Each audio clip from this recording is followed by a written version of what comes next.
Your time start now.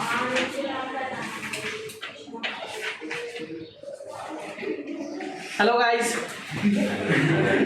I am Om sir from Ratu Kathitar and I am going to start a new session for the class 12 physics magnetism.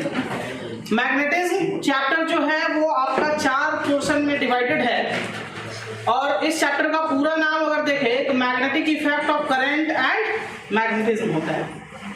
तो शायद आप लोग class 10th में भी कुछ इसके बारे में पढ़े हो और अगर आप केमिस्ट्री पढ़े हो सॉलिड स्टेट, तो सॉलिड स्टेट में सॉलिड का एक प्रॉपर्टी होता है मैग्नेटिक प्रॉपर्टीज ऑफ सॉलिड। तो ये तो पूरा यहाँ पे यूज होने वाला है, ठीक है।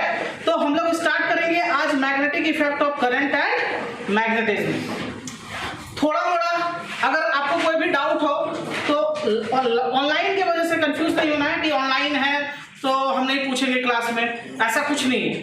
As a offline class you can ask me any question any doubt, ठीक है। किसी भी टाइम में कोई भी डाउट होता है आप अपना हाथ उठाएंगे और सवाल पूछ सकते हैं, ठीक है। तो चैप्टर स्टार्ट करते हैं। ये आपका यूनिट 3 है। अगर आप एनसीईआरटी में जाएंगे तो एनसीईआरटी का चैप्टर 4, लेकिन आपका यहां पर होगा ये यूनिट 3। तो यूनिट 3 का नाम है आपका magnetic effect of current and magnetism. Magnetic effect of current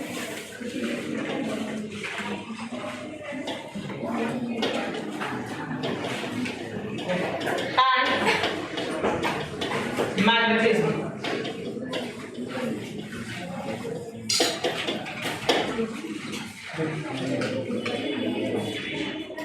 देखिए ये क्लास जो है वो बेसिकली बोर्ड के पर्पस से है, ठीक है। क्लास 12 का बोर्ड के पर्पस से, तो एकदम बोर्ड के पर्पस से ही हम लोग क्लास में चलेंगे। और बोर्ड के पर्पस मतलब आपको इसके लिए आपके पास एक कंटेंट होना चाहिए, नोट्स होना चाहिए, जो नोट्स हम आपको देंगे क्लास में पढ़ाते वक्त ही आपको लिखवाते जाएंगे, तो ये नोट्स आपका बनता चला जाएगा, ठीक है। तो आपका चैप्टर का नाम है magnetic effect of current and magnetism. Is that clear? अब अगर हम बात करें मैग्नेटिज्म होता क्या है, व्हाट इज मैग्नेटिज्म? तो मैग्नेटिज्म में आप जानेंगे कि कोई भी एक मैग्नेट होगा, इस तरीके का मान लो एक बार मैग्नेट है। तो बार मैग्नेट क्या करता है, बार मैग्नेट के अराउंड एक फील्ड होगा और उस फील्ड में कोई चार्ज पार्टिकल या कोई भी मैग्नेटिक सब्सटेंस अगर आएगा तो ये मैग्नेटिक सब्सटेंस या तो इसमें अट्रैक्ट होगा या तो रिपेल्ड हो जाएगा, या तो अट्रैक्ट होगा या तो रिपेल्ड होगा। तो ये जो अट्रैक्शन और रिपल्सन का जो प्रोसेस है, इसी अट्रैक्शन और रिपल्सन के प्रोसेस को हम लोग मैग्नेटिज्म कहते हैं। What is magnetism? The attraction और रिपल्सन, ठीक है, in the field of magnet of a magnetic substance is known as magnetism. और इसमें जो प्रॉपर्टीज होता है, मैग्नेटिक प्रॉपर्टी होता है उस सब्सटेंस का, उसको हम लोग क्या कहते हैं, magnetic property of that substance. जैसे सब्सटेंस कौन है, मैग्नेटिक सब्सटेंस कौन है? अगर हम एक प्लास्टिक को किसी मैग्नेट के फील्ड में लेके जाएंगे तो क्या वहां पे कोई अट्रैक्शन या रिपल्सन होगा? नो, कोई अट्रैक्शन और रिपल्सन नहीं हुआ। इसका मतलब है कि वो प्लास्टिक का मटेरियल क्या नहीं है, मैग्नेटिक सब्सटेंस नहीं है। लेकिन अगर हम क्या करेंगे, किसी आयरन के टुकड़े को किसी मैग्नेट के फील्ड में लेकर जाएंगे तो आयरन का टुकड़ा क्या होगा, अट्रैक्ट हो जाएगा। इसका मतलब क्या हुआ कि वो सब्सटेंस आयरन जो है वो क्या है, मैग्नेटिक सब्सटेंस।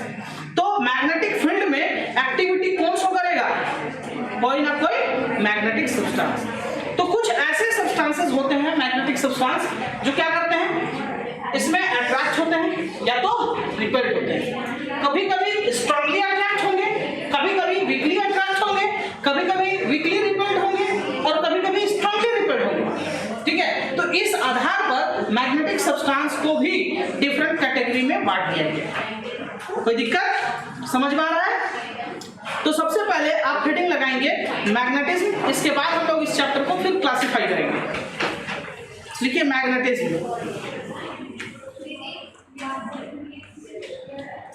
लिखेंगे the substance which show attraction or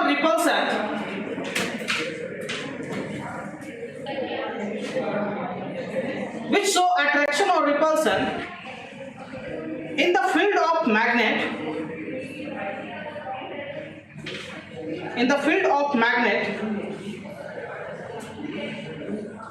is called magnetic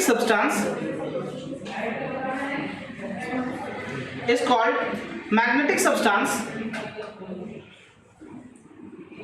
and the phenomenon of attraction or repulsion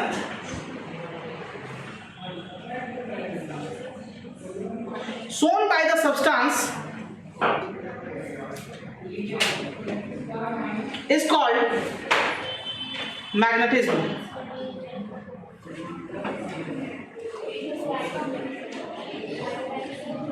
ये क्या कहलाता है? मैग्नेटिज्म कहलाता है। अब देखो ये जो फील्ड है, मैग्नेटिक फील्ड जो है, वो मैग्नेटिक फील्ड कौन कौन से एलिमेंट या कौन कौन से कॉज है जिसके वजह से ये क्रिएट होते हैं। ऐसा कौन कौन सा सोर्स है जिससे मैग्नेटिक फील्ड क्रिएट हो सकता है। तो आप करंट इलेक्ट्रिसिटी पढ़े, उससे पहले आप इलेक्ट्रोस्टैटिक पढ़े। तो इलेक्ट्रोस्टैटिक वाला चैप्टर में आप पढ़ रहे थे रेस्ट चार्ज के बारे में।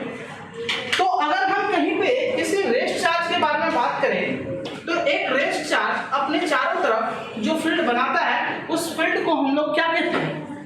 उस फील्ड को हम लोग कहते हैं इलेक्ट्रिक फील्ड। कौन सा फील्ड कहते हैं? लेकिन अगर ये चार्ज मूव करे, एक जगह से दूसरे जगह तक ये मूव करे, तो इससे क्या जनरेट होता है? इससे जनरेट होता है करंट। क्या होता है? करंट। और साथ ही साथ किसी भी कंडक्टर में अगर करंट पास होगा तो उसके चारों तरफ जो फील्ड बनता है, वो फील्ड कौन सा फील्ड होता है? मैग्नेटिक। तो मैग्नेटिक फील्ड कौन क्रिएट कर सकता है? करंट। कौन क्रिएट कर सकता है? करंट। तो पहला चीज याद रखेंगे, what is the source of magnetic field? तो flowing of charge. Flowing of charge means current. Current किसका सोर्स है? मैग्नेटिक फील्ड का या इलेक्ट्रिक फील्ड का? इस रेस्ट चार्ज किसका सोर्स है? इलेक्ट्रिक फील्ड का। अगर चार्ज रुका हुआ है तो उसके चारों तरफ जो फील्ड बन रहा है वो कौन सा चार्ज है? कौन सा फील्ड है? कौन सा? Electric field. लेकिन अगर चार्ज मूव कर रहा है तो उससे कौन सा चीज जनरेट होता है? करंट। और करंट जो है वो चारों तरफ क्या क्रिएट करता है? Magnetic field. क्लियर हुआ बात? तो हम लोग को ये तो पता चल गया कि किसी भी करंट के चारों तरफ, किसी भी कंडक्टर में जो करंट पास हो रहा है उसके चारों तरफ जो फील्ड बना है वो कौन सा फील्ड है? मैग्नेटिक फील्ड है। क्या है? अब सोचो कि अगर इस करंट मतलब कोई वायर है, वहां से करंट पास हो रहा है, तो आप कभी भी करंट जब अपने घर में हुकिंग वगैरह करते हो या कनेक्शन लेते हो तो देखते होगे कि एक बांस का टुकड़ा लेते हैं, सूखा हुआ लकड़ी का, और उससे कनेक्शन लेते हैं। कोई लोहे का पाइप से करते हैं? क्यों नहीं करते? क्योंकि लोहा क्या है? आयरन क्या है? Magnetic substance. और वो तार में जब करंट पास होगा तो उसके चारों तरफ कौन सा फील्ड बनेगा? Magnetic substance. तो जैसे आयरन के पाइप को लेके जाओगे वो उसको क्या कर लेगा? अट्रैक्ट कर लेगा। समझ में आया? तो वहां पर हम बचते हैं किससे? किसी भी मेटालिक मटेरियल को ले जाने से। क्योंकि हर मटेरियल जो है, हर मैग्नेटिक मटेरियल, हर मेटल जो है वो क्या है? मैग्नेटिक मटेरियल, जो क्या होता है? मैग्नेटिक फील्ड में जाकर अट्रैक्ट। क्लियर हुआ बात? तो हम लोग का पहला सोर्स पता चल गया कि moving charge is the source of magnetic field. लेकिन आप लोग बचपन से कभी ना कभी चुंबक देखे होंगे, चुंबक जिसको मैग्नेट कहते हैं। तो मैग्नेट क्या करता है? मैग्नेट में तुम लोग देखे होंगे कि जो आपका कील होता है, नेल, वो चिपक जाता है, या छोटा छोटा पिन वगैरह चिपक जाता था। बचपन में कभी खेले हो उस मैग्नेट से? वो मैग्नेट कहाँ से तुमको मिला था बताओ तो? रियलिटी में बताओ कि कहाँ से तुम खरीदे थे कि कहीं से टुकड़ा पाए थे? टुकड़ा प्राप्त किए थे कहीं से गिरा हुआ। और टुकड़ा कहाँ से आया था? स्पीकर से। स्पीकर में देखो चारों तरफ एक सर्कल सा बना हुआ, और ये टूट जाता होगा, कहीं से मिलता था, उससे खेलते थे, मजा आता था। क्या करते थे? ऊपर में कुछ रखते थे और ऐसे हम लोग घुमाते थे। हाँ, लगता था कि कोई भूत है जो क्या कर रहा है, उसको खींच रहा है। तो मैग्नेटिक फील्ड का दो सोर्स होगा, कौन? एक करंट और दूसरा कौन? खुद मैग्नेट। मैग्नेट जो है वो खुद क्या करता है, एक मैग्नेटिक फील्ड बनाता है, और दूसरा सोर्स कौन हो सकता है? करंट। कौन? करंट। तो अगर हम बात करें कि यहाँ पे करंट पास हो रहा है या यहाँ पर एक मैग्नेट का टुकड़ा है, तो यहाँ पर जो फील्ड बनेगा ये नॉर्थ और साउथ पोल, इसका मतलब समझ जाना कि ये मैग्नेट है। और इसके चारों तरफ बताओ, इन दोनों के चारों तरफ क्या बन रहा है? मैग्नेटिक फील्ड बन। क्या बन रहा है? तो मैग्नेटिक फील्ड क्या होता है? मैग्नेटिक फील्ड का कौन क्रिएट कर सकता है मैग्नेटिक फील्ड को? या तो खुद मैग्नेट या तो फिर। तो तुमको इस चैप्टर के अंदर में देखो क्या क्या दिया हुआ है। इस चैप्टर के अंदर में एक बार मैग्नेटिज्म पढ़ना है, किसका वाला? करंट की वजह से। मतलब मैग्नेटिज्म जो क्रिएट होगा किसकी वजह से? और एक बार पढ़ना है मैग्नेटिज्म किसका? खुद मैग्नेट का। और एक टॉपिक और है इस चैप्टर के अंदर में जिसके अंदर तुमको पढ़ना होगा अर्थ का मैग्नेटिज्म। किसका? तुमने सुना ऊपर वाला नॉर्थ पोल, नीचे वाला? तो नॉर्थ और साउथ क्यों बोलते हैं? क्योंकि अर्थ भी क्या है? एक नेचुरल मैग्नेट। क्या है? तो बताओ, what are the different sources of magnetic field? Current, number 2 magnet pole, और तीसरा अर्थ। अर्थ अपने आप में एक बहुत बड़ा क्या है? तो ये चैप्टर देखो कैसे क्लासिफाइड है। तो ये चैप्टर के अंदर में एक बार मैग्नेटिज्म पढ़ेंगे किसके लिए? करंट की वजह से। एक बार मैग्नेटिज्म पढ़ेंगे किसका? खुद मैग्नेट का। और एक बार पढ़ेंगे किसका? और यहाँ पर मैग्नेटिज्म जो चैप्टर है वो तुम्हारा क्या हो जाएगा? पूरा फिनिश हो जाएगा। क्लियर हुआ बात? तो अब यहाँ पर हम तुम लोग को स्टार्टिंग में बताए कि ये चैप्टर 4 पोर्शन में डिवाइडेड है। तो यहाँ पर तो 3 पोर्शन सीधा दिख रहा है कि magnetism due to current, magnetism due to magnet and magnetism due to earth. 3 हो गया। तो चौथा क्या है सर? तो चौथा मैग्नेटिक सब्सटेंस है। क्या है? Magnetic substance. Magnetic substance. तो आज हम लोग सबसे पहले मैग्नेटिक सब्सटेंस पढ़ेंगे, देन वापस जाकर फिर से एक एक करके पढ़ेंगे। समझ में आया? तो ये चैप्टर को डिवाइड करेंगे हम लोग कितने पार्ट में? पैराग्राफ चेंज करके लिखो वहीं पे। The source of magnetic field, the source of magnetic field can be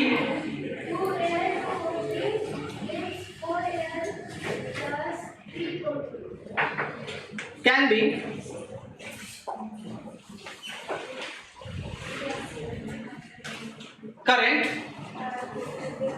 पहला क्या होगा? करंट। ब्रैकेट में आप करंट को क्या लिख सकते हैं? Flow of charge. Flow of charge. Number 2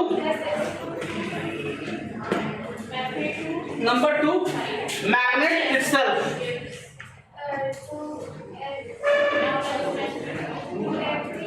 magnet itself. और नंबर 3 अर्थ मैग्नेटिज्म। अर्थ मैग्नेटिज्म।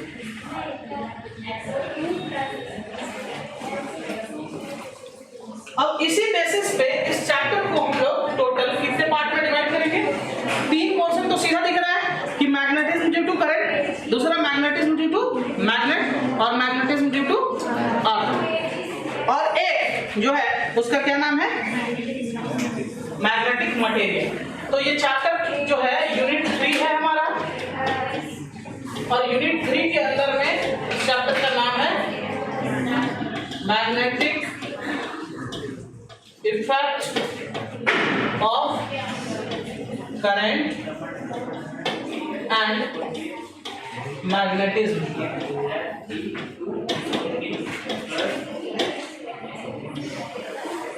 अब इसमें हम लोग इसका 4 पोर्शन डिवाइडेड है, तो 3A, 3B, 3C and 3D। तो बताओ पहला में क्या पढ़ेंगे?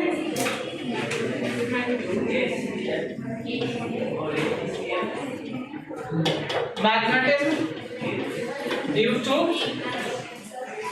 current.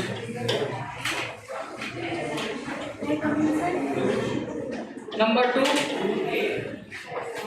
force and magnetic field. Number 3,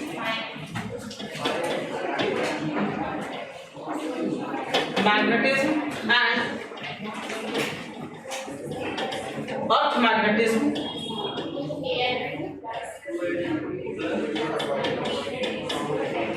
And last, classification of magnetic material. Classification of magnetic material.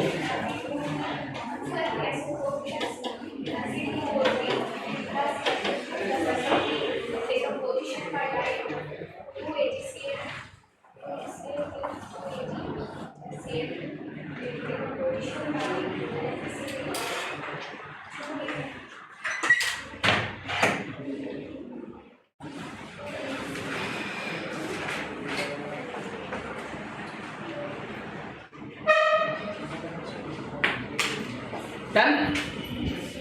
और हम लोग स्टार्ट करेंगे सबसे पहले लास्ट पोर्शन से, ठीक है, क्योंकि वो पोर्शन एक तरीके से मैग्नेटिक सब्सटेंस के कॉन्सेप्ट को समझाएगा। फिर हम लोग यूज करेंगे चैप्टर वाइज कि मैग्नेटिक प्रॉपर्टीज ऑफ करंट क्या है, और फिर मैग्नेट का क्या है, और अर्थ वाला का क्या है, ठीक है। चलो तो 3D स्टार्ट करेंगे।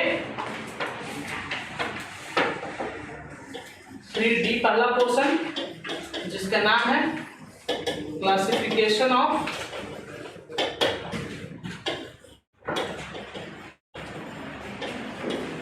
Magnetic material.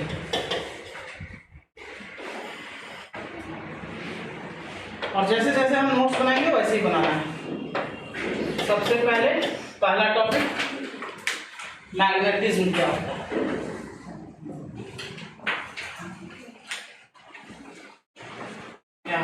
Magnetic substance,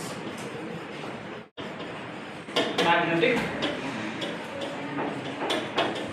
substance.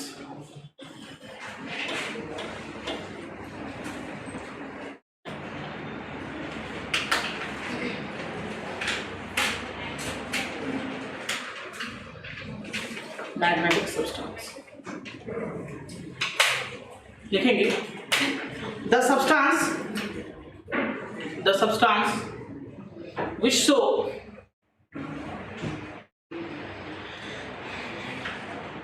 attraction or repulsion, the substance which show attraction or repulsion in the field of magnet is called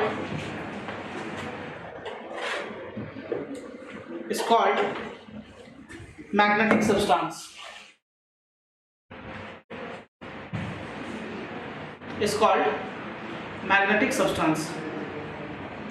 And the property of substance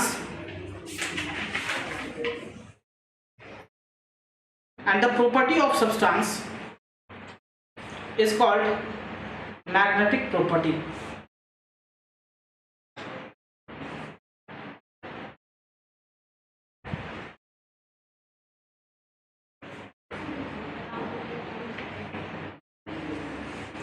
example क्या है इसके, तो लिखेंगे some solids, liquids and ionic gases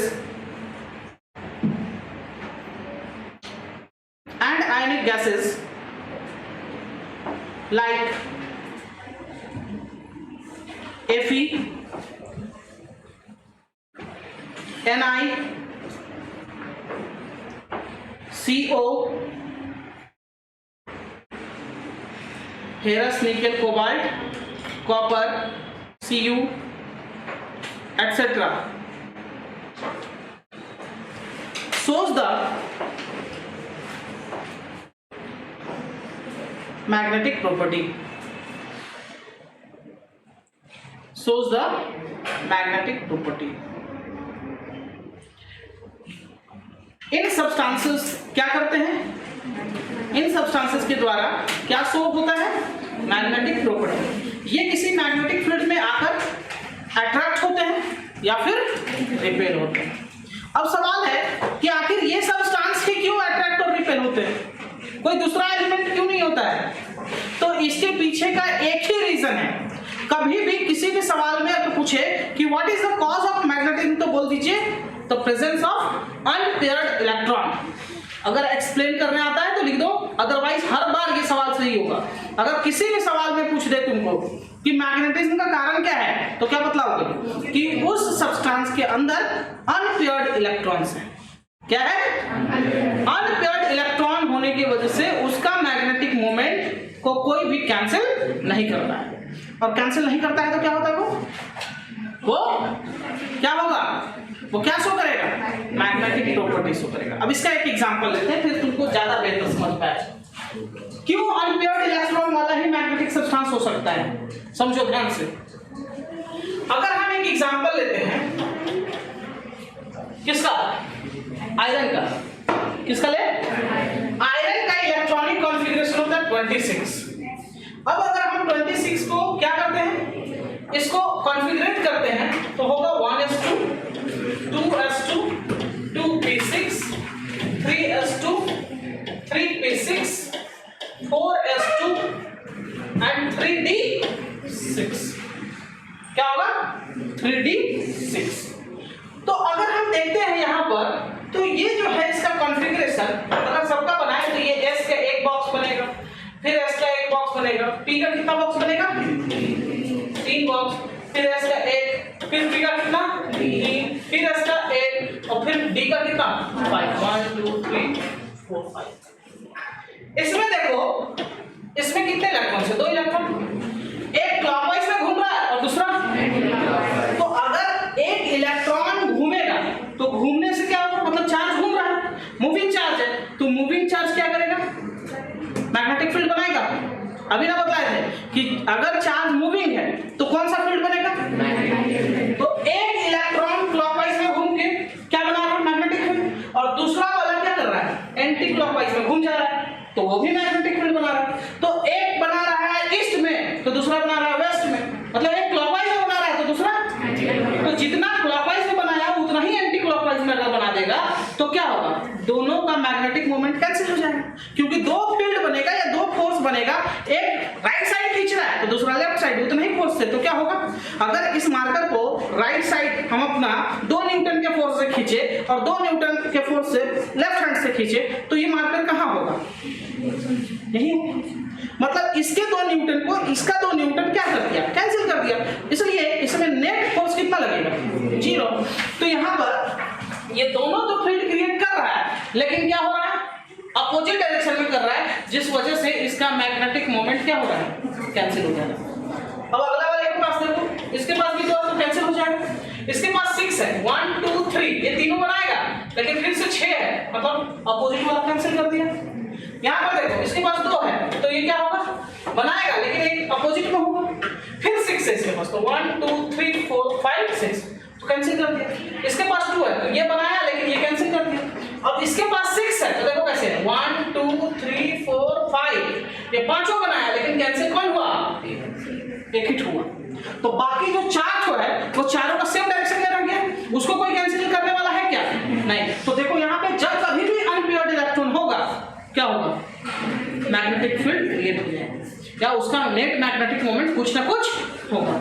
इसीलिए जब कभी भी तुमसे सवाल पूछे जाए कि क्या कोई भी सब्सटेंस मैग्नेटिक सब्सटेंस क्यों है, तो उसका पीछे का क्या होगा जवाब, कि उसके पास क्या है, अनपेयर्ड इलेक्ट्रॉन्स है। If any element contain unpaired electron in same direction, ठीक है, तो सेम डायरेक्शन में अगर होगा तो वो उसके अंदर में क्या होगा, मैग्नेटिक प्रॉपर्टी होगा। समझ में है? तो कॉज ऑफ मैग्नेटिज्म लिखो, cause of magnetism in a solid, class में cause of magnetism in a solid.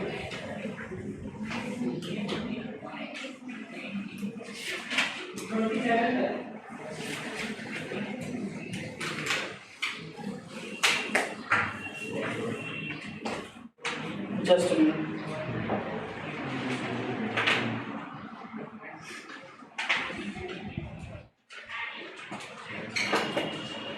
इस एग्जाम्पल को बना लो, ठीक है, इसको पहले बनाओ फिर समझ में आ जाएगा।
क्या है कारण, क्या है किसी भी एलिमेंट का मैग्नेटिक प्रॉपर्टी शो करने का पीछे का क्या कारण क्या है कि उसके पास क्या है, अनपेयर्ड इलेक्ट्रॉन है।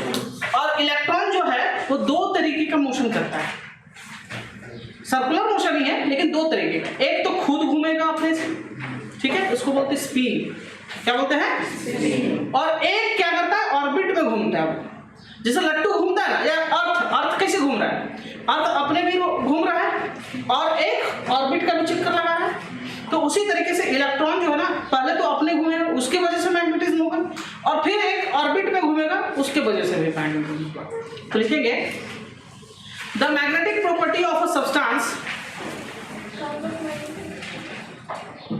The magnetic property of a substance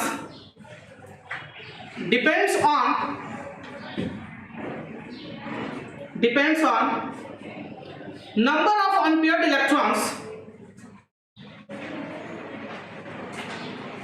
number of unpaired electrons,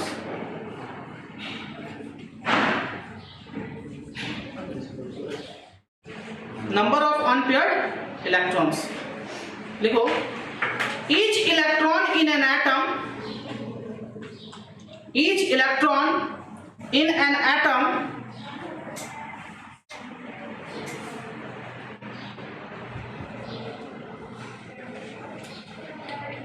behaves like a tiny magnet,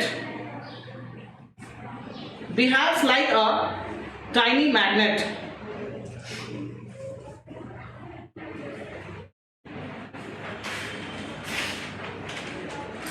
लिखोगे magnetic moment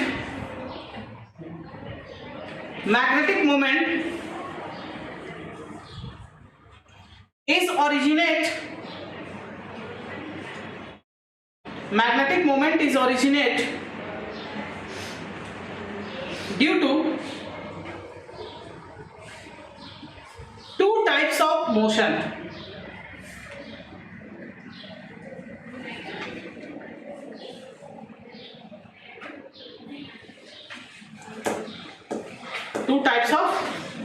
Number one, its orbital motion around the nucleus.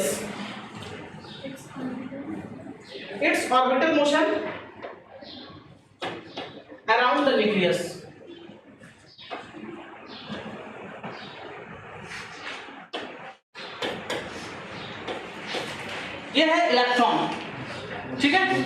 इसमें इलेक्ट्रॉन इस तरीके से मूव कर रहा है, तो न्यूक्लियस के अराउंड में एक बार इलेक्ट्रॉन मूव कर रहा है, उसके वजह से बन रहा है। और इस जगह पर इसका मैग्नेटिक मोमेंट इधर होगा, ये होगा मैग्नेटिक मोमेंट, ठीक है। ये क्या है? Revolving electron.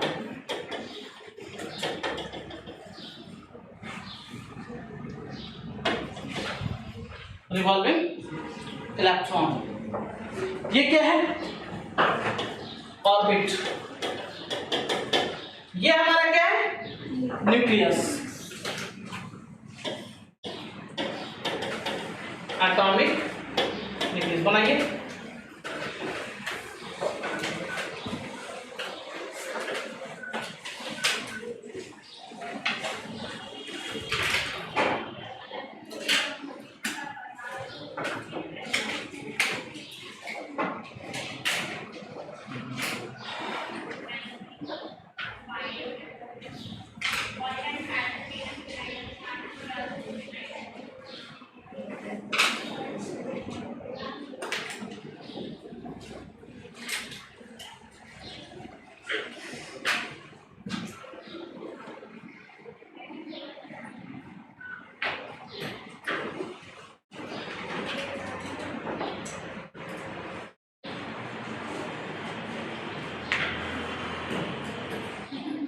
रिवॉल्विंग है सर।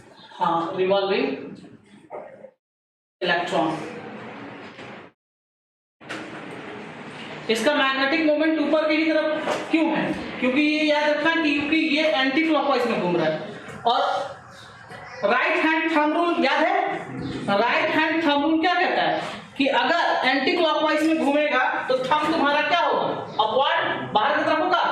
तो बाहर की तरफ पकड़ या तो ऊपर की तरफ। देखो ये अगर सारा उंगली हमारा एंटी क्लॉकवाइज में घूमेगा तो थंब किधर होगा? ऊपर। तो यहाँ पर देखो एंटी क्लॉकवाइज में घूम रहा है, इसलिए मैग्नेटिक मोमेंट क्या है? उसके ऊपर की तरफ है। अगर क्लॉकवाइज में घूमता रहता है, यहाँ पर क्लॉकवाइज में अगर दिखाते तो क्या होता है? उसका मैग्नेटिक मोमेंट नीचे, वर्टिकली डाउनवर्ड होता है। ये कौन सा रूल बताता है?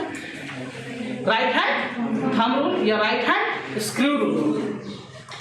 चलो, पहला कारण कि ये एक ऑर्बिट में घूम रहा है, तो मोशन से क्या होगा? चार्ज पार्टिकल जब मूव करेगा तो मैग्नेटिक फील्ड क्रिएट होगा। दूसरा, खुद अपने में भी घूमेगा। तो सेकंड लिखो, सेकंड कारण, its spin around its own axis.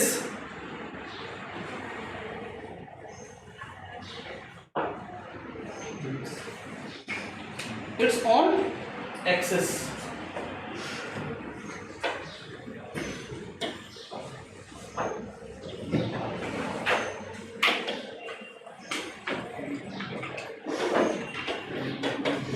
ये है इलेक्ट्रॉन,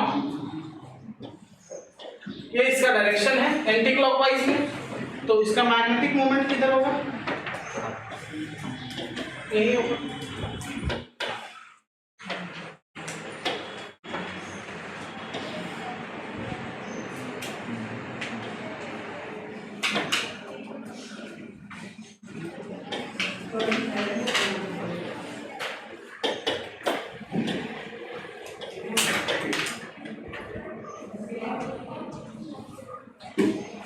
ये है इसका direction of speed, direction of speed.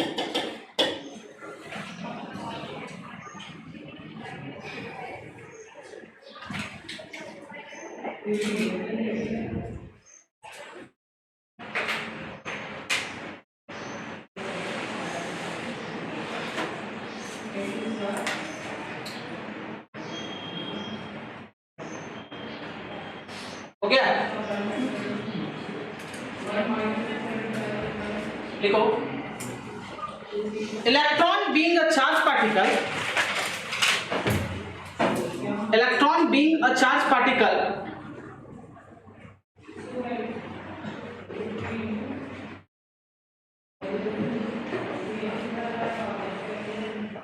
comma due to its motion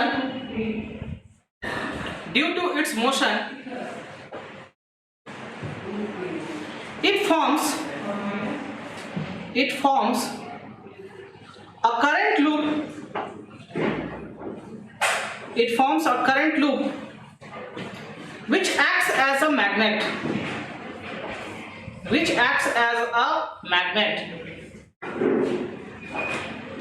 जो किसके जैसा काम करेगा?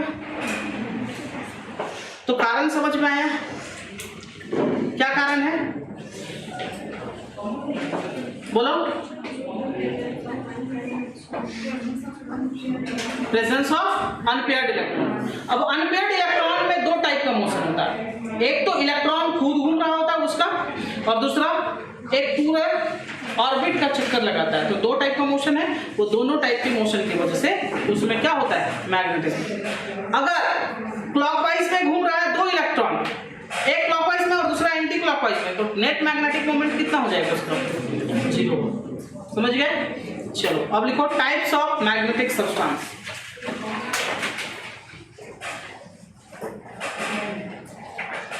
Types of magnetic substance.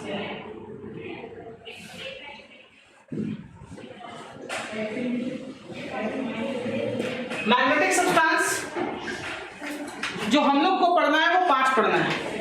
वो है paramagnetic substance, paramagnetic substance,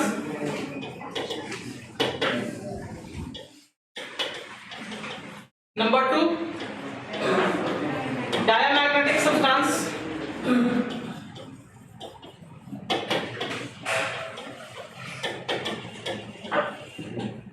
number 3 ferromagnetic substance,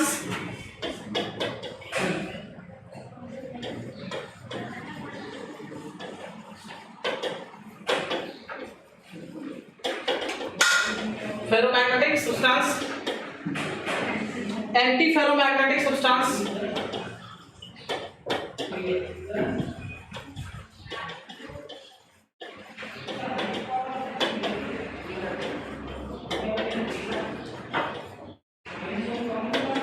और लास्ट फेरीमैग्नेटिक सब्सटेंस।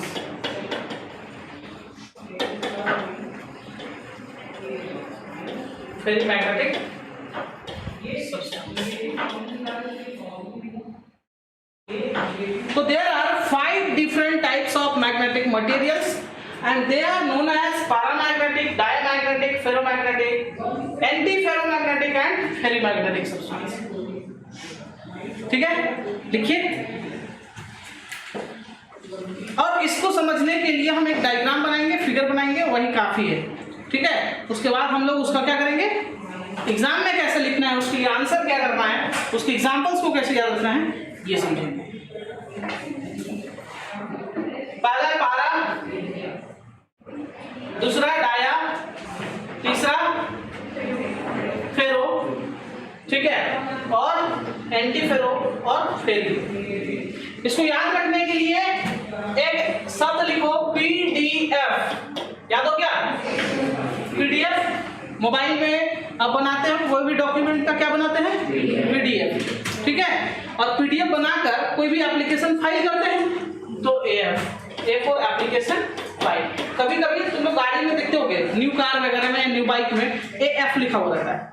इसका क्या मतलब होता है? Application file. लेकिन अब एप्लीकेशन फाइल तुरंत हो जाता है और तुरंत नंबर मिल जाता है, गाड़ी का रजिस्ट्रेशन हो जाता है। पहले क्या होता था, ज़्यादा टाइम लगता था, इसलिए गाड़ी के पीछे लिखा हुआ रहता था AF। AF का मतलब अभी एप्लीकेशन फाइल है, रजिस्ट्रेशन होगा तो फिर उसको नंबर मिल जाएगा। लेकिन आज तो तुरंत होता है, 1 घंटे में हो जाता है, एप्लीकेशन फाइल होता है, रजिस्ट्रेशन नंबर मिलता है, गाड़ी आप शोरूम से निकालेंगे तब तक ही मिल जाएगा।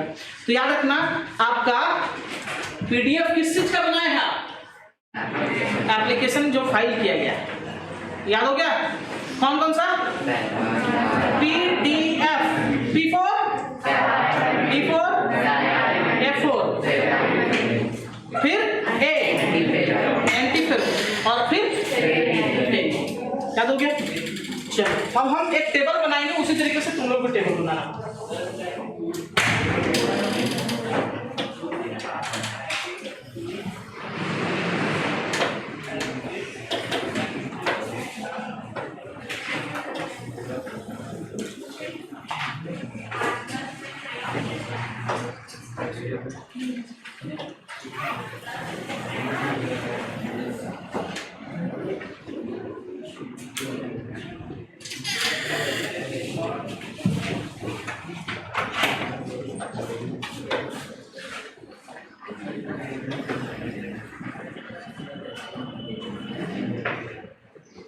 टोटल कितना बनाएंगे? P D F E F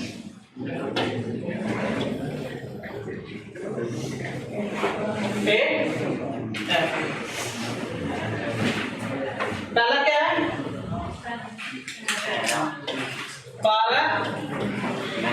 magnetic. Number 2 diamagnetic. Third ferromagnetic. Next anti फेरो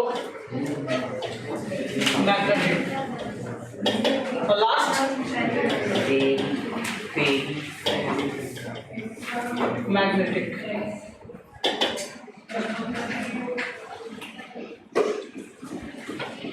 ये ऐसा सब्सटेंस है जो वीकली अट्रैक्ट होता है, वीकली अट्रैक्टेड। कैसे अट्रैक्ट होता है? ये कैसे होता है? Weekly repelled. ये कैसा होता है? वीकली रिपेल्ड होता है। ये क्या होता है? Strongly attracted, strongly attracted. इसका नो मैग्नेटिक मोमेंट, इसमें कोई मैग्नेटिक मोमेंट नहीं होता है। और फेरी में वीकली अट्रैक्टेड, वीकली अट्रैक्टेड।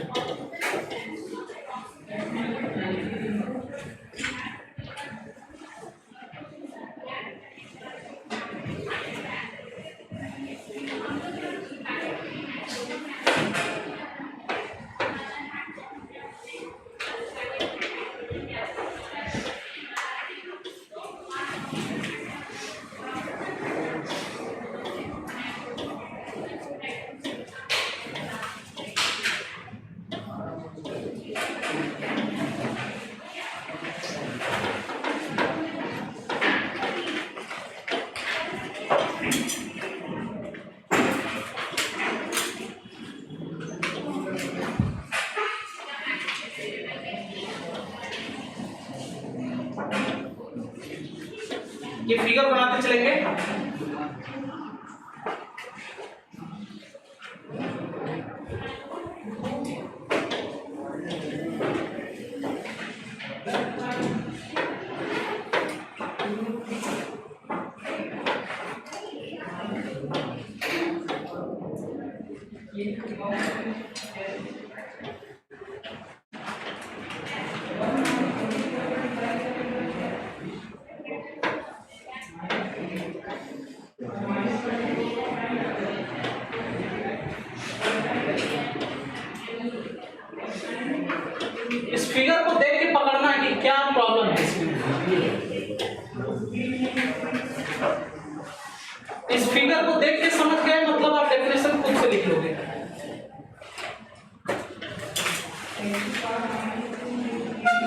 देखो इसमें क्या लिखा हुआ है, वीकली अट्रैक्टेड।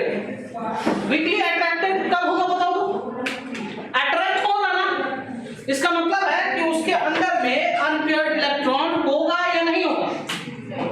बोलो, अगर कोई अट्रैक्ट हो रहा है भले ही वीकली हो रहा है, इसका मतलब क्या है उसके अंदर अनपेयर्ड इलेक्ट्रॉन होगा। तो देखो ये weekly attracted, why? Because it contain unpaired electron बहुत कम मात्रा में होगा। तो जिसके पास बहुत कम मात्रा में अनपेयर्ड इलेक्ट्रॉन होगा तो वो वीकली अट्रैक्ट होगा, और वीकली अट्रैक्ट होगा इसलिए वो कौन सा मैग्नेटिक सब्सटेंस होगा? पैरामैग्नेटिक। Number 2 dia. तो डाया में क्या बोल रहा है? वीकली रिपेल्ड, मतलब इसका मैग्नेटिक मोमेंट कैंसिल हो रहा है। नंबर 3 स्ट्रांगली अट्रैक्टेड, मतलब इसमें बहुत सारा अनपेयर्ड इलेक्ट्रॉन होगा जो एक ही डायरेक्शन में होगा, जिसको कोई कैंसिल नहीं कर रहा होगा। देखो सारा अनपेयर्ड इलेक्ट्रॉन कैसे है? क्लॉकवाइज में, कोई एंटी क्लॉकवाइज में है तो कोई इसको कैंसिल करेगा, तो इसका मैग्नेटिक मोमेंट क्या होगा? ज्यादा होगा, इसलिए ये क्या होगा? Strongly attracted. अब यहां पर देखो, यहां पर समझो, यहां पर एंटी फेरो हो रहा है। फेरो में क्या होता है? स्ट्रांगली अट्रैक्टेड, और एंटी फेरो में क्या होना चाहिए? उसका उल्टा। तो उसका उल्टा का मतलब उसमें रहेगा अनपेयर्ड इलेक्ट्रॉन, लेकिन भी वो मैग्नेटिक मोमेंट को नहीं करेगा। तो ऐसा क्या रीजन होगा? तो देखो इसके पास अनपेयर्ड इलेक्ट्रॉन, ध्यान से समझना, ये क्लॉकवाइज में है, ये अनपेयर्ड इलेक्ट्रॉन एक में है और यही पर आता है इसे, तो क्या कहलाता है? पेयर है, अनपेयर्ड नहीं है। अभी देखो यहाँ पर है लेकिन ये भी अनपेयर्ड और ये भी अनपेयर्ड, तो इसके वाले मैग्नेटिक मोमेंट को ये कैंसिल करेगा कि नहीं? तो अनपेयर्ड होते वक्त भी, होते हुए भी ये क्या कर रहा है? एक दूसरे को कैंसिल कर रहा है। फिर ये क्या होगा? क्लॉकवाइज, ये हो जाएगा एंटी क्लॉकवाइज। ये क्लॉकवाइज तो ये एंटी क्लॉकवाइज, ये एंटी क्लॉकवाइज तो ये क्लॉकवाइज। तो देखो यहाँ पर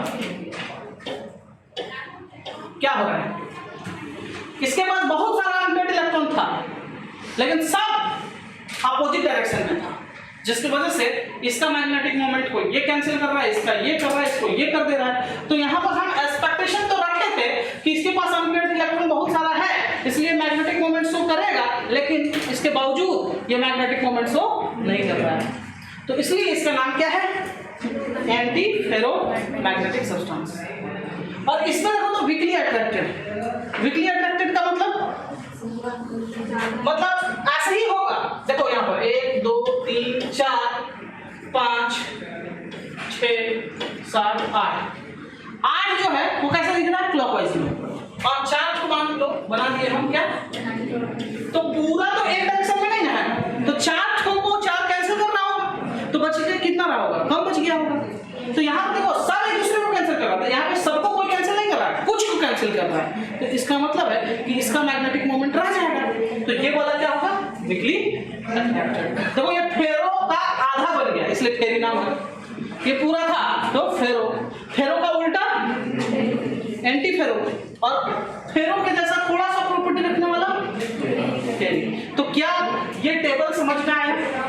यही टेबल से तुमको पांचों को डिफाइन करना है, और यहाँ पर एग्जांपल लिख दो, चलो बना लो, उसके बाद एक एक करके लिखेंगे हम लोग।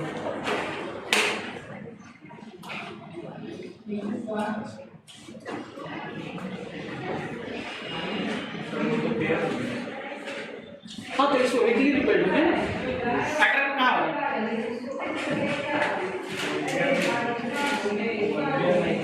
हाँ तो अनपेयर्ड नहीं है इसलिए तो वीकली रिपेल्ड हो रहा है। जिसके पास अनपेयर्ड इलेक्ट्रॉन होगा वो क्या होगा? अट्रैक्ट होगा। यहाँ पर क्या है? पेयर्ड है इसलिए क्या है? वीकली रिपेल्ड हो रहा है।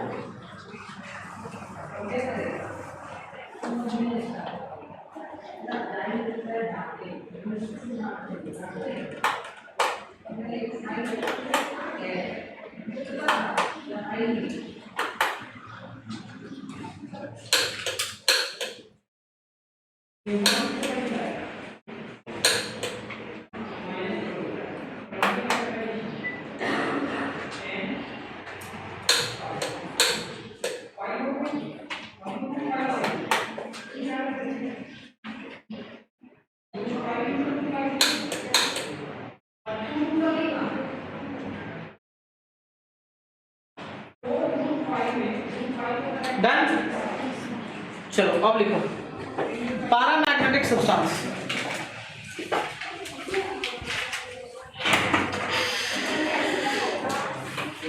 Paramagnetic substance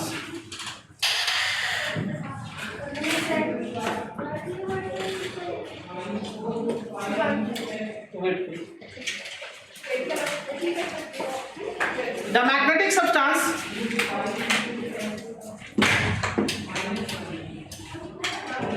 which are weakly attracted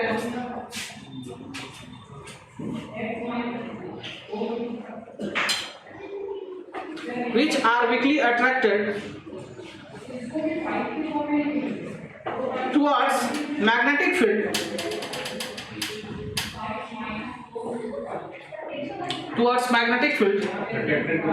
weakly attracted towards magnetic field due to presence of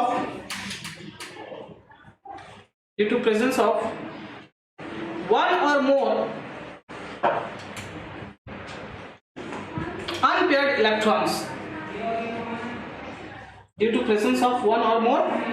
unpaired electrons are called paramagnetic substance.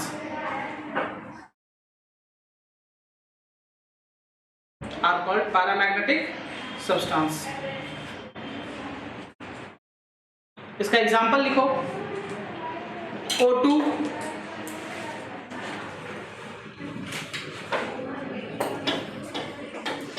CO2 plus Fe3 plus Cr3 plus copper ion, ferrous ion, chromium ion etcetera. ये सभी magnetic field में कैसे attract होते हैं? Strongly या weekly? Weekly. Next, diamagnetic substance.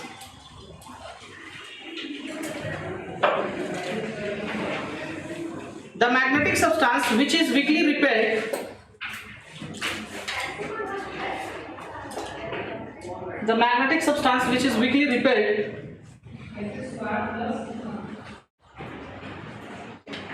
by magnetic field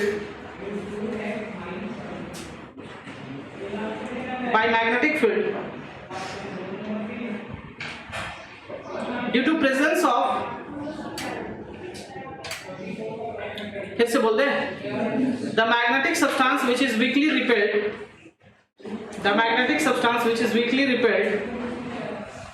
by magnetic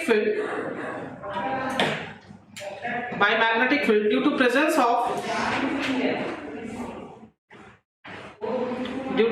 of one or more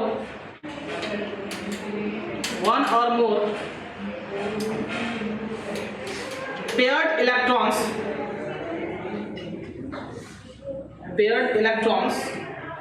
comma, pairing of electrons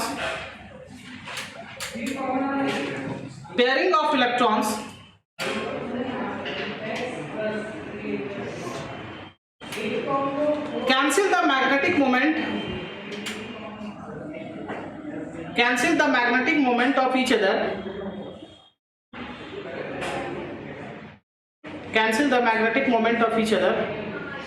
which decreases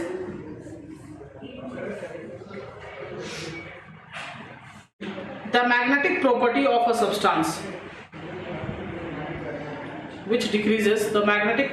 a substance.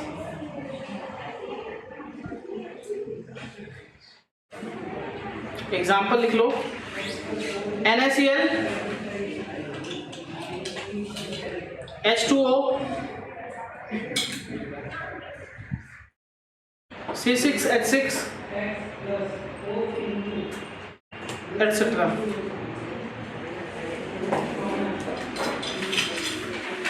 Third, ferromagnetic substance.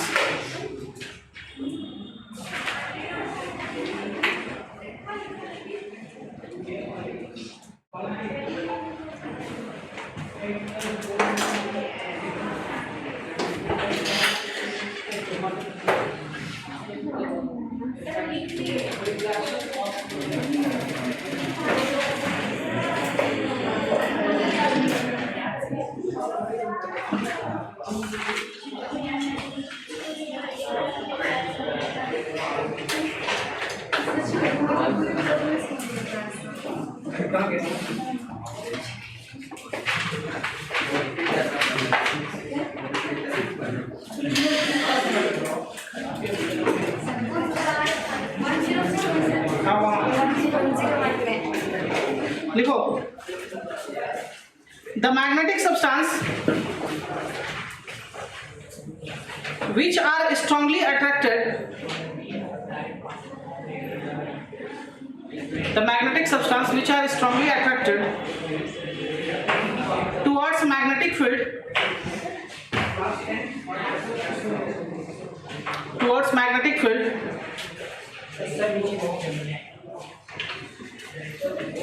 towards magnetic field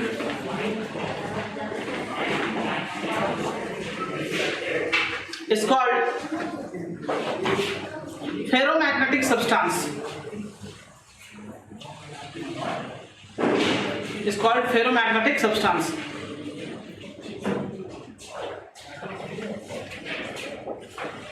paragraph change करके लिखेंगे in ferromagnetic substance, in ferromagnetic substance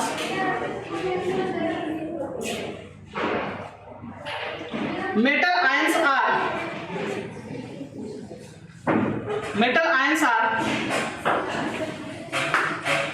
closely packed.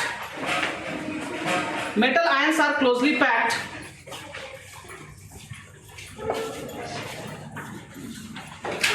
so unpaired electrons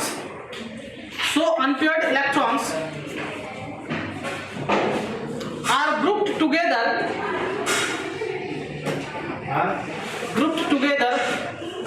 unpaired electrons are grouped together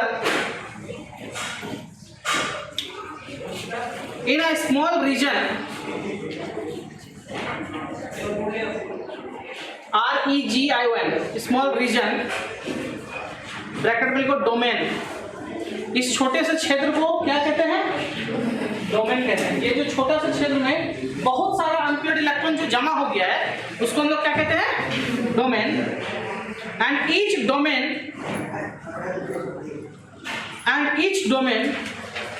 create a huge magnet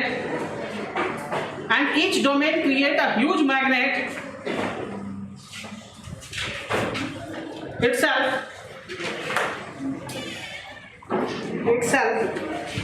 so it is strongly attracted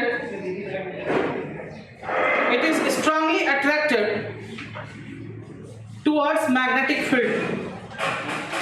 It is strongly attracted towards magnetic field. Ferromagnetic substance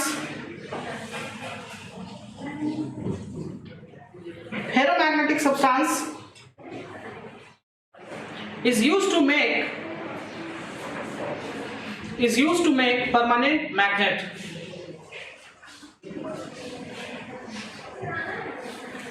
permanent magnet बनाने के लिए किस magnetic substance का use होता है?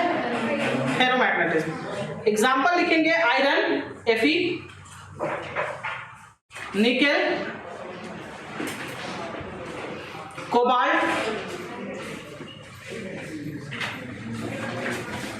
Calcium etcetera. Next antiferromagnetic substance.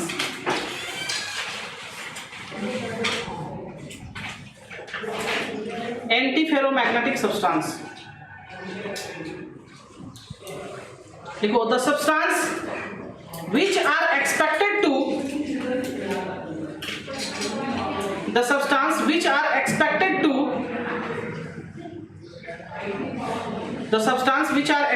to possess magnetism, जिससे उम्मीद था कि ये मैग्नेटिज्म कंटेन करेगा, expected to possess magnetism or ferromagnetism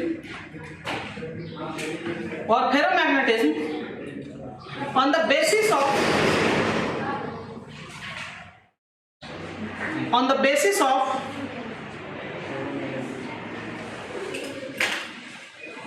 unpaired electrons, on the basis of unpaired electrons, but actually they possess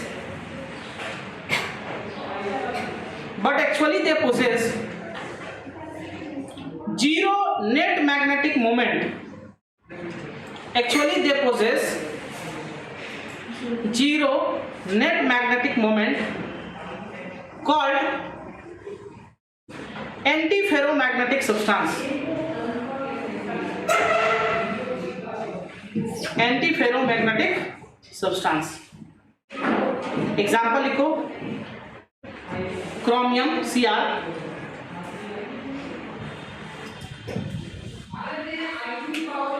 Cr, और MnO manganese oxide.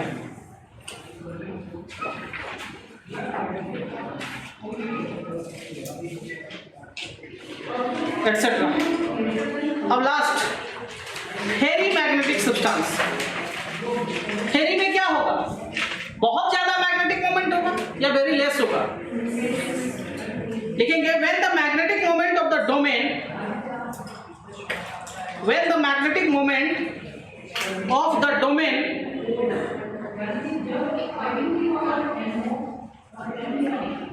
in the substance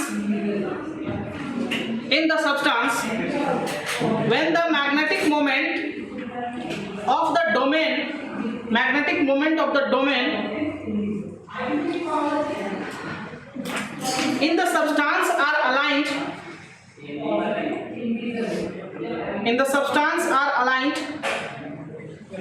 in parallel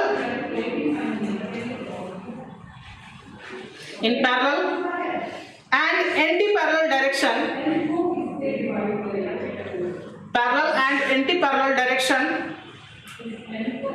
in equal numbers,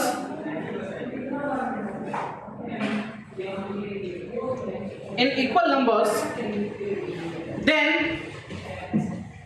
they are weakly attracted by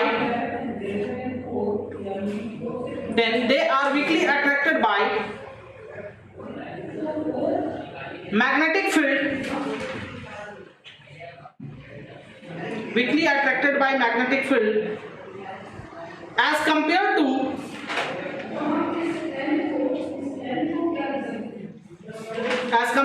ferromagnetic substance,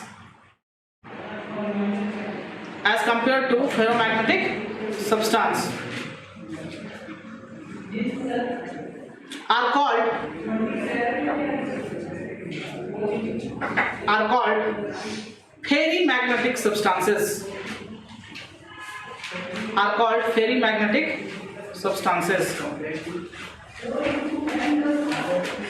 Compared to ferromagnetic substance are called ferrimagnetic substances.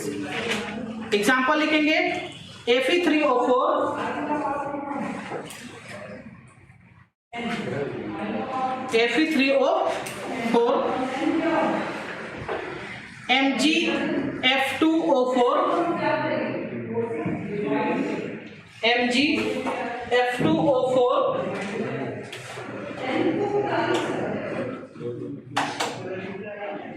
MgF2O4, next ZnF2O4, etc. तो यहां पर हमारा topic complete होता है magnetic materials. तो इस chapter के अंदर में जो 4 पोर्शन हैं, इस 4 पोर्शन का एक पोर्शन हमारा कंप्लीट हो गया. कौन सा टॉपिक कंप्लीट हो गया हमारा? लास्ट वाला, क्लासिफिकेशन ऑफ मैग्नेटिक मटेरियल्स. ठीक है, किसी को कोई डाउट है इसमें? अगर हम पूछे इसमें थोड़ा सा रिकैप करें तो मैग्नेटिक मटेरियल कौन होता है? जो मैग्नेटिक फील्ड में जाकर अट्रैक्ट और रिपल्शन शो करता है, अट्रैक्शन और रिपल्शन शो करता है. अगर पूछेगा कि क्या कारण है मैग्नेटिक सब्सटेंस का, तो प्रेजेंस ऑफ अनपेयर्ड इलेक्ट्रॉन. अब इसके अंदर में जाके पूछेगा कि प्रेजेंस ऑफ अनपेयर्ड इलेक्ट्रॉन कैसे मैग्नेटिक फील्ड बनाता है, तो कहेंगे कि ये 2 टाइप का मोशन शो करता है, एक ऑर्बिट में और एक खुद में. तो जो ऑर्बिट में और खुद में घूमता है तब भी मैग्नेटिक मोमेंट शो करता है। कितने टाइप का मैग्नेटिक सब्सटेंस है? 5 टाइप का। कौन कौन सा? पीडीएफ, पीडीएफ एएफ, यही है ना? तो पीडीएफ का फुल फॉर्म पैरामैग्नेटिक, D4 और F4 और A4 और फिर F4, ठीक है। पैरामैग्नेटिक कैसा होता है? Weakly attractive due to presence of very less unpaired electron. फिर second diamagnetic, it contains paired electron, ठीक है, weakly attractive, sorry weakly repelled. Ferro में क्या होगा? Strongly attractive. फिर एंटी फेरो में नो मैग्नेटिक मोमेंट और फेरी में वीकली अट्रैक्टिव। क्या याद हो गया सारा बात? बस एग्जांपल याद करना है, वो टेबल याद रखना है। वो टेबल अगर याद है तो तुम कुछ भी इसमें लिख सकते हो, ठीक है। तो आज के लिए हमारा यहाँ पे टॉपिक खत्म होता है, कंप्लीट होता है। नेक्स्ट क्लास में हम लोग मिलेंगे फिर से टॉपिक 1 से लेकर मैग्नेटिज्म ड्यू टू करंट। और ये करंट के बारे में सबसे पहली बार कौन बतलाया कि करंट भी मैग्नेटिज्म क्रिएट करता है? तो 1820 में एक साइंटिस्ट है जिनका नाम था ऑर्स्टेड, ठीक है। तो ऑर्स्टेड ने एक एक्सपेरिमेंट किया जिस एक्सपेरिमेंट को हम लोग ऑर्स्टेड एक्सपेरिमेंट के नाम से जानते हैं। और उन्होंने 1820 में पहली बार बतलाया कि करंट की वजह से भी मैग्नेटिक फील्ड बनता है, ठीक है। उसके बाद पूरे फिजिक्स में एक बहुत बड़ा रिवॉल्यूशन आ गया। उसके बाद बहुत सारे लोगों को पता चला कि मैग्नेटिज्म के करंट की वजह से क्या क्रिएट हो सकता है?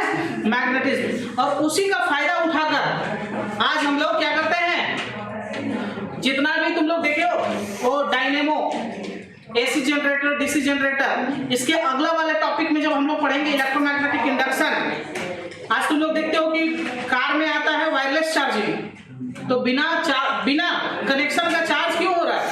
तो ये सब जो तुम यहाँ पे पढ़ोगे, जस्ट उल्टा प्रोसेस जब पढ़ोगे तो वो हो जाएगा इलेक्ट्रोमैग्नेटिक इंडक्शन। तो यहाँ से तुम्हारा कॉन्सेप्ट फिजिक्स में मैग्नेटिज्म को लेकर पूरा कॉन्सेप्ट क्लियर होगा। यहाँ पर ये टॉपिक बताएगा कि 1820 के बाद से किस तरीके से मैग्नेटिज्म का कॉन्सेप्ट जो है वो और क्लियर होता चला गया, ठीक है। वो कौन सा ऐसा एक्सपेरिमेंट किया जिससे ये प्रूफ होता है कि करंट भी मैग्नेटिक फील्ड क्रिएट करता है। क्लियर है? तो नेक्स्ट क्लास में हम लोग सीखेंगे ये बात। तो आज के लिए इतना ही। Thank you for connecting. फिर मिलेंगे कल नेक्स्ट क्लास में।